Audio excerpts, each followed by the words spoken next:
Welcome to the Sheridan Report on the Grueling Truth Sports Network. The Sheridan Report is brought to you by MyBookie.ag to get up to 100% cash back bonus on your first deposit up to $300. Make sure you put in the promo code TGT100 at MyBookie.ag or click on the banner at the top of the GruelingTruth.com page for MyBookie.ag. Also, we are brought to you by the Handicapping Guide, which you can find on thegruelingtruth.com. About halfway down on the page to the right, I think it's THG, and you could click on that, and Phil Rankin will give you the top 7 horses in order at each track. 4 different tracks, $5 a day. Make sure you check that out also.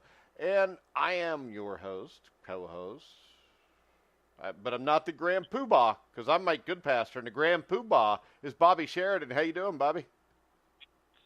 Hey, Mike, I'm doing great. I'm excited. We got NBA action tonight, and we got big baseball slate, and maybe I'll ask you later if we got any boxing. I didn't even ask you about that, so let's get going.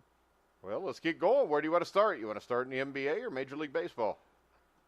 I want to start in baseball, Mike, because there's 2 games that are going to be going off right now as we speak, 2 of my 4 straight plays, and that is – you can be typing it in as we go here.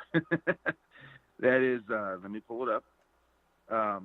First two baseball games are the Reds and the Royals. They're starting right now. Both dogs, both with big shots in this ball game. I'm going to give you the updated lines. The Reds are plus 138. That's an 11:20 start. So you still have 5-6 minutes on that. And the Royals are plus 120, and that's going off about now. So you could get both of them in.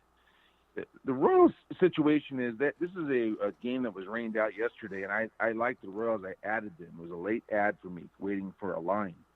And I like it just as well now because they kept their same pitcher, which is Jake Junis, coming off of a pretty good outing against the Angels. And today's starter for the Yankees is J.A. Happ. And Happ's the guy they brought in last year, and he was, just off the top of my head, something like 8-0 down the stretch for them, and they re-signed him. But the year hasn't gone as well for J.A. Happ, the left-hander, the veteran. And as I said, I think he's beatable. I like the Royals in this spot, getting plus $1.20. It's a good number for me, so we're going to go with it. And the other game there is the Reds and the Cubs. And this is an interesting game here. We got the Reds. Big comeback win yesterday over the Cubs, and it was one of my top plays, and I was really proud of that one because that went up to $1.70 plus. That thing closed. There was a lot of late action on the Cubs, and I actually got just a little bit at that number. Most of what I took was at 152, and it was 148 on the sheet. So now, okay, we've got game 2 after a big comeback win, and I like this pitching matchup a lot. I like Tyler Mahle, Mahle, over Yu Darvish. Darvish is throwing the ball better, but he's still a guy you want to play against. Even when he's throwing well and racking up some outs, he tends to have an inning or 2 where he just gives up 2, 3, 4 runs, and I feel like they're never out of the game against this guy. And Cincinnati tends to have the Cubs number. They beat them 3 out of 4. And all these games they've played with the Cubs so far this year have been basically 1-run games. So this is a very competitive series, and I like Cincinnati's bullpen a lot, and I just like the Reds, how they're starting to compete. So I like the number. So there's 2, right off the bat, but neither one of them is my top plays, Mike. And I'm going to hold those just for a second. I'm going to give you next the mix and match portion. And we again hit 2 of 3 yesterday, so that makes 28 out of 35 days, something like that. Maybe 27 out of 36, where we've hit 2 of 3. Isn't that interesting? So that's why I call it mix and match. You can take one of these or 2 of them or put them all together 3. That's what the idea is of this. Today's 3-teamer, 100 pays about 4-1. Maybe a little better now. It was $3.99 last night. And those 3 teams are the A's, Indians, and Rockies. And these are 3 favorite mix and match parlay teams.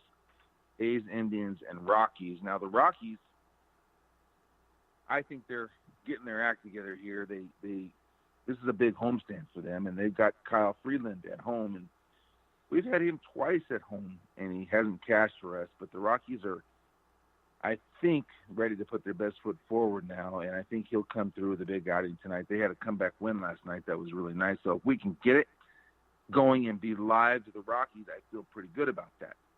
Now, how we're going to have it live is the A's and the Indians. And the Indians are minus 132 at a 1 o'clock start, 110 Pacific. And that's Carrasco against Charlie Morton. The Indians going for 2 in a row there. And the A's, Mike Fiers, the no-hitter man who pitches very well at home for them. And he's in a preferred spot here. He's going against Seattle. And Seattle's given them a lot of trouble this year, but the A's turned the tables on them last night. I think they're going to put together a really nice homestand here. They came off of a road trip where they were excellent. And Oakland tends to play well, and when they play well for a long time. So I'm looking for an A's 10, 12, 14 game stretch here where they play extremely well, and we're right in the middle of that now, or towards the start of it, middle, and they're at home. So I like Oakland with Mike Fiers. Okay, Mike, long-winded here. That gets us to our top 2 plays of the day. These are 2 straight plays that I would go harder on, and these are both in the evening, 4:15 Pacific and 7:07 Pacific. We got the Red Sox over the Astros and the Rangers over the Angels. And I'll go backwards. The Rangers had a nice comeback win last night in a spot that I thought was tough for them. Now, the Angels have lost 5 in a row. And now you go into a spot I think that's going to be really good for them. And this is a left-hander, Mike Minor, one of my favorite left-handers. And this is a guy I think is going to be on the move in a couple months, perhaps, trade deadline. But I really like him tonight. And the Angels we talked about, 4-15 versus left-handed starters. That's the worst in the league, or right at the worst. Yesterday's game, Mike, Texas beats them. Now, I already had them pegged as my top play tonight, so it wasn't because they lost yesterday. But Smiley, another left-handed starter, gets the win. So now we'll go to 4-16. Okay, so the Angels just are not getting it done against left-handed starters. And they face one of the better ones in the American League tonight. Tyler Skaggs, in and out performances. Angels offense, in and out. 5-game losing streak. I'll take Texas. So the other game is Boston. This is my top play. Mike Boston over the Astros, and really like this pitching matchup. You got David Price plus 117 over Brad Peacock minus 27. So you basically have number 2 for Boston against a number 5-ish for Houston. And you had Houston, after back-to-back losses, had a big upset win in game 1 of this series. Boston was a big favorite yesterday with Sale, and they were able to beat Sale. But I think this is the spot. This was the spot I was looking at myself because of the number. I didn't want to lay 160 with Sale. I was going to take 117 with Price. It's a 77-cent difference. Price is going to throw great today. Boston swinging the bats well and starting to put their run in. I don't think they'll drop 2 in a row. And I don't think they'll drop 2 in a row maybe for a stretch here. So I think Boston getting their stuff together here. Houston, offense still sporadic. You know, they've got injuries in that offense. They've got some guys not being as consistent as they've been in the past, Mike. You know, yesterday's game was still low-scoring affair. That final score was 4-3, and Houston was lucky to win that. You know, they strung together some scoring early, and then they went 5 straight innings to end the game without scoring. Boston came up just short, but they're going to get today's. So that's our baseball, Mike. We have 4 straight plays, a 3-team party. It's all out there.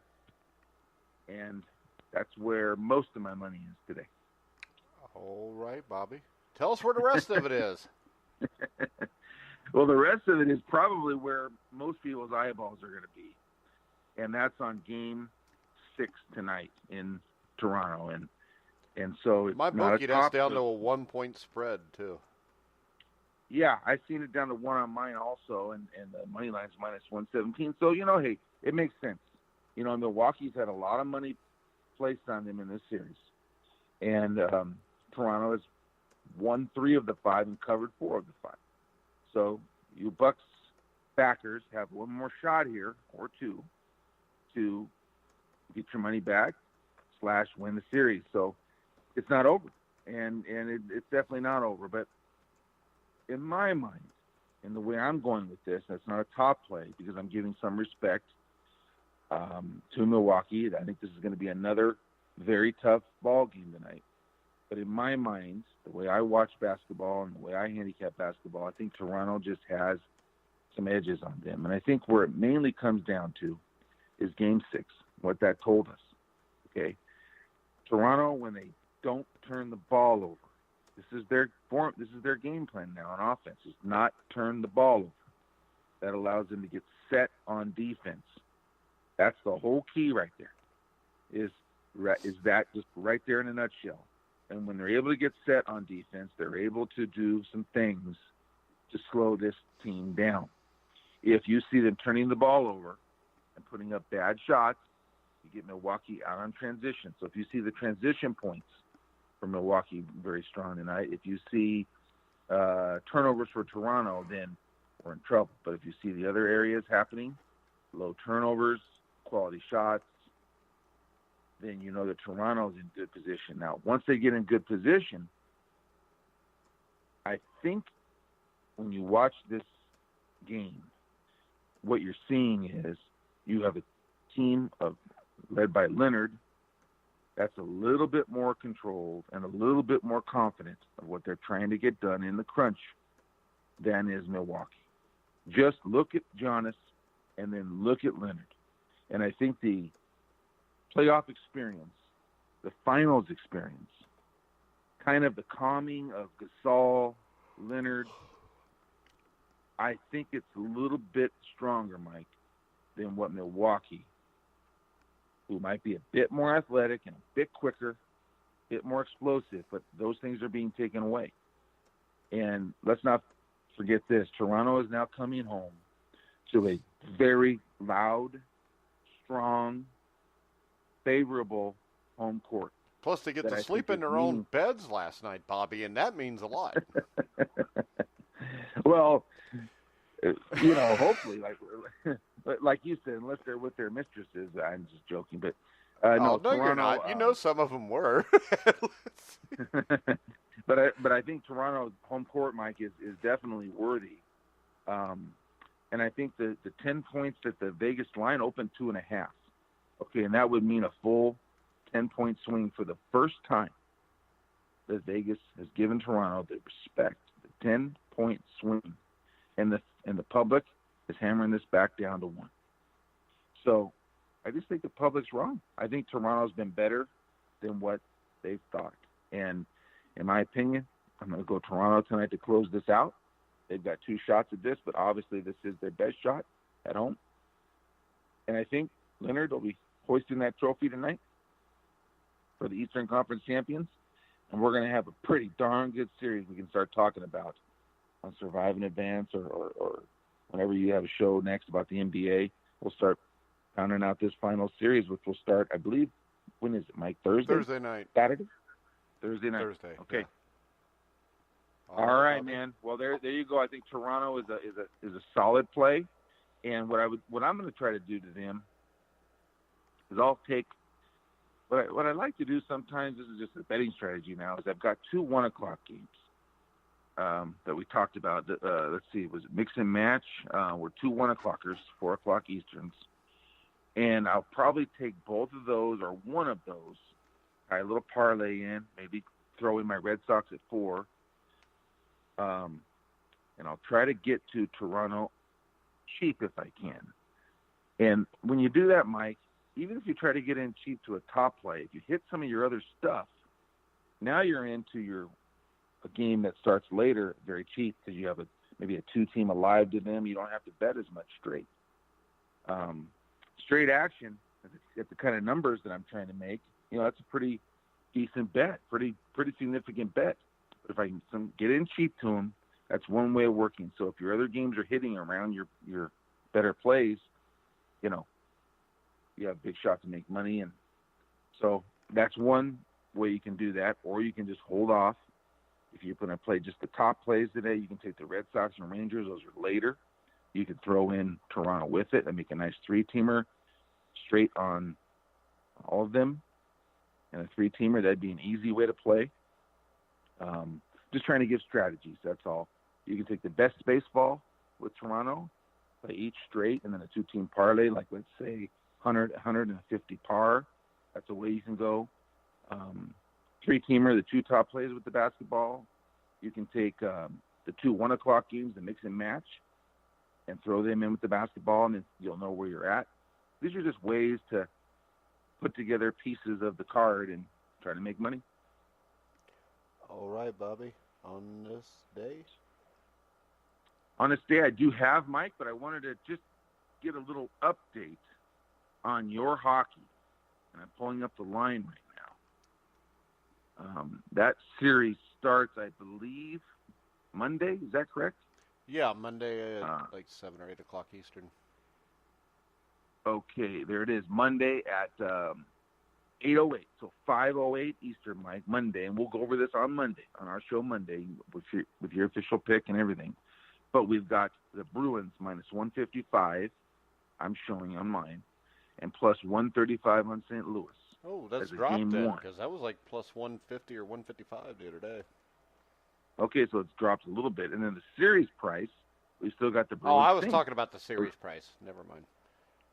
Well, that is the same, and the game one and the series are the same on my site right here. Now, here's something that's interesting. If you pick the correct score of the series, for example, Blues 4-0, that would be the underdog sweeping, right? So this would be a huge. That's plus 2,000.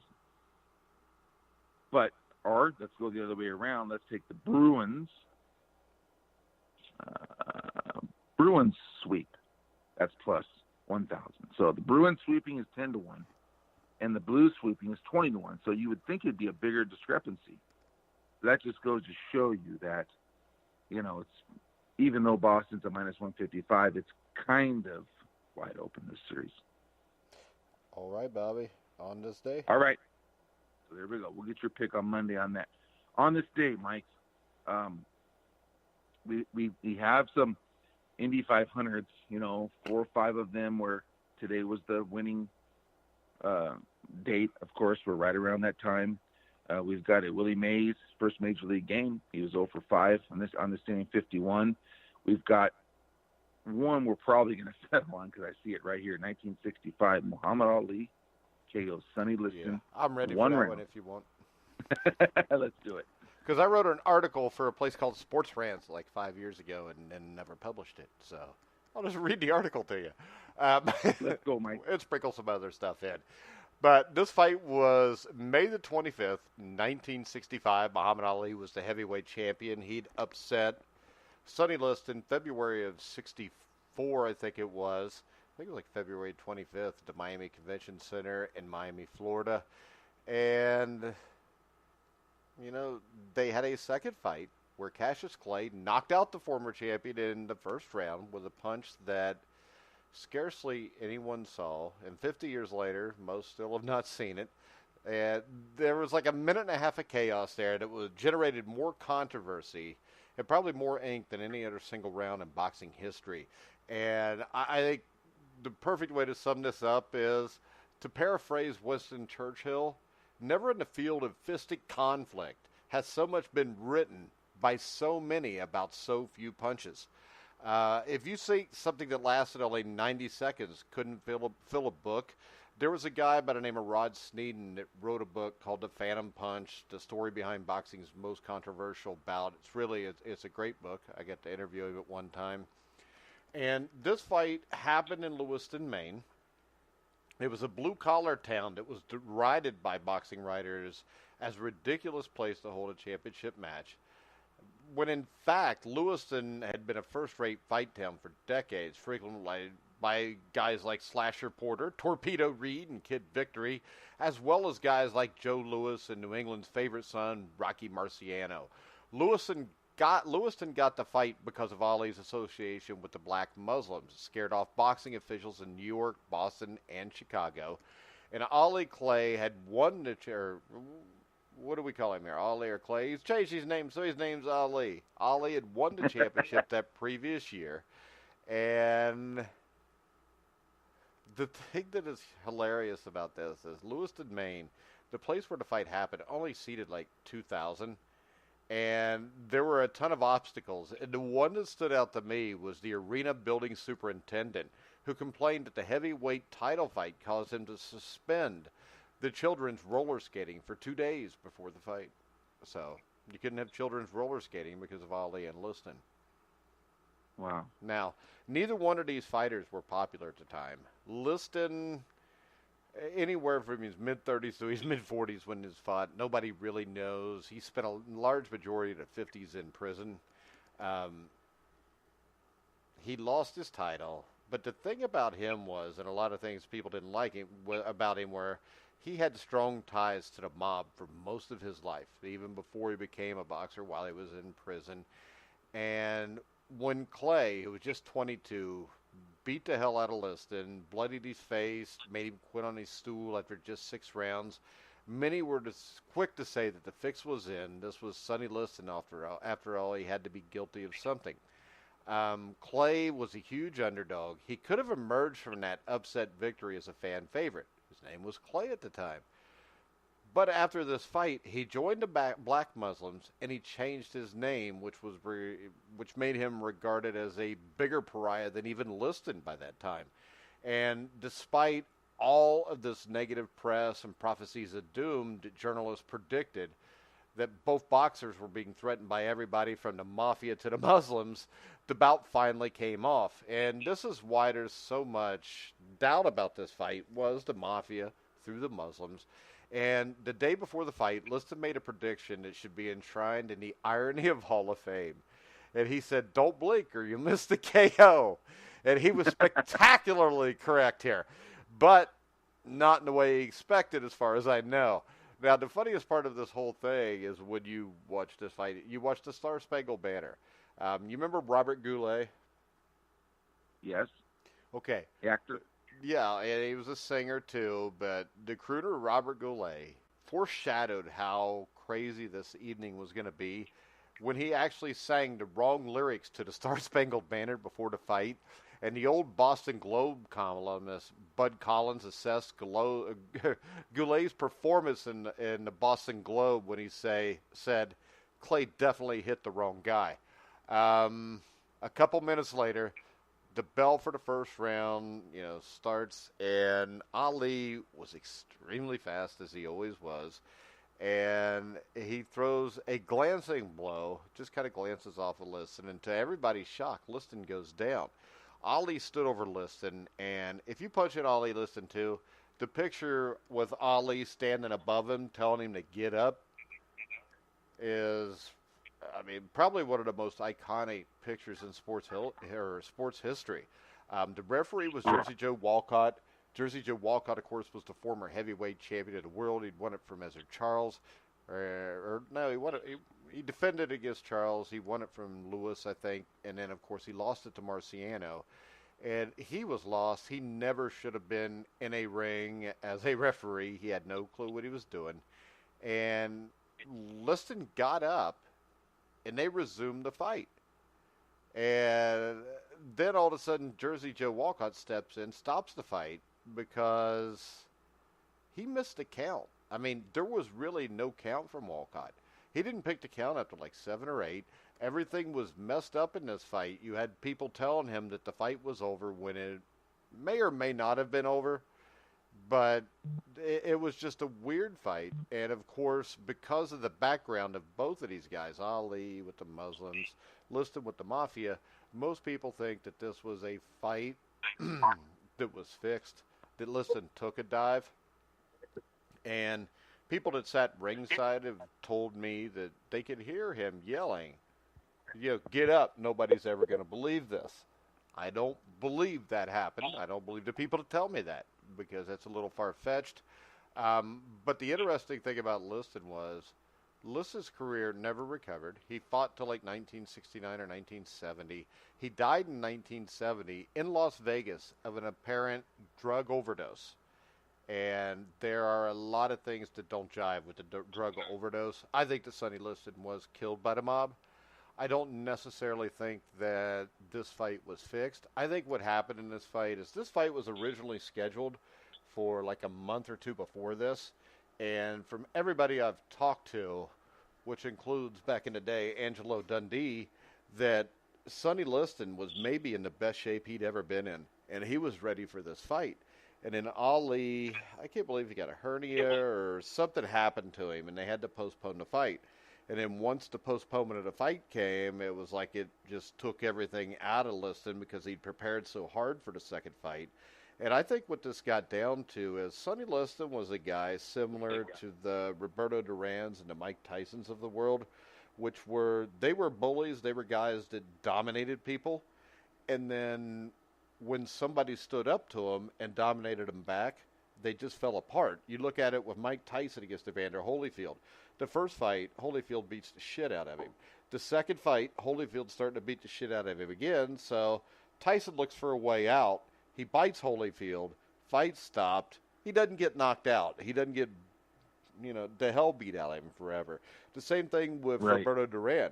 Sugar Ray Leonard fights Duran's fight the first time, and Duran beats him. The second fight, Leonard comes out, and he's smart enough. He's fighting his own fight. He's moving.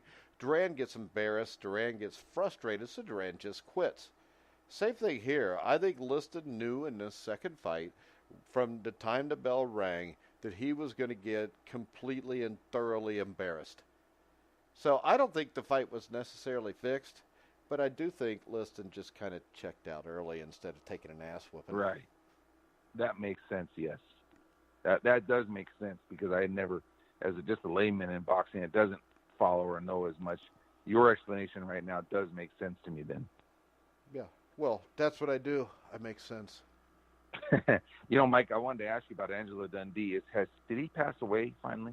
Yeah, he passed away 2013 or so. The thing is this. Okay. You can go into our search box, punch in Angelo Dundee, and John Raspani and Dennis Taylor did the last full-length interview. I think it's like 45 minutes to an hour with Angelo Dundee before his death, and you can find that on thegruelingtruth.com. So the search bar on The Grueling Truth, there's a search bar within that? Yeah, there's a search bar when you go to the gruelingtruth.com page. You type in Angelo Dundee, and the Ringside Boxing Show will come up with Angelo Dundee. I mean, we've also got other guys who did their final interview basically with us or the Ringside Boxing Show at the time. You remember Bob Foster, the all-time great light heavyweight champion. There's an interview with him on there. We've got guys like Tony DeMarco. He's still alive. I think he's in his 90s. Ernie Shavers, Mike Weaver, Larry Holmes, Jerry Cooney. I mean, you name it, we've talked to them, or we will in the next month or two because we're going to start doing the Boxing Legends show and the Legends of Football and Baseball show. We're going to get that fired up again here over the next month and start bringing that out for the summertime. And I know that the Indiana Basketball Weekly show, if you're an IU fan or just like to hear it, will be back June the 5th. And we will have former IU starter on the 1981 national team, Landon Turner, will be our guest there with myself, Steve Risley, Colin Hartman, and Cole Hanna. So make sure you check that out, too. Bobby, want to tell everybody? A lot of good stuff coming up, Mike. A lot of good stuff coming up. All right, just SheridanReport.com. Go there. And it's, $5 for your top player, best play of the day. $10 for the entire sheet for today, $50 for the month. Make sure you check them out. Also, the Handicapper's Guide or Handicapping Guide. I always screw that up. Is it the Handicapper's Guide or the Handicapping Guide? It's ING, Handicapping Guide. The Handicapping Guide. Yeah, that's what he does. He puts out his sheet for the horses, and you can find his selections there. TheHandicapingGuide.com. All right, guys.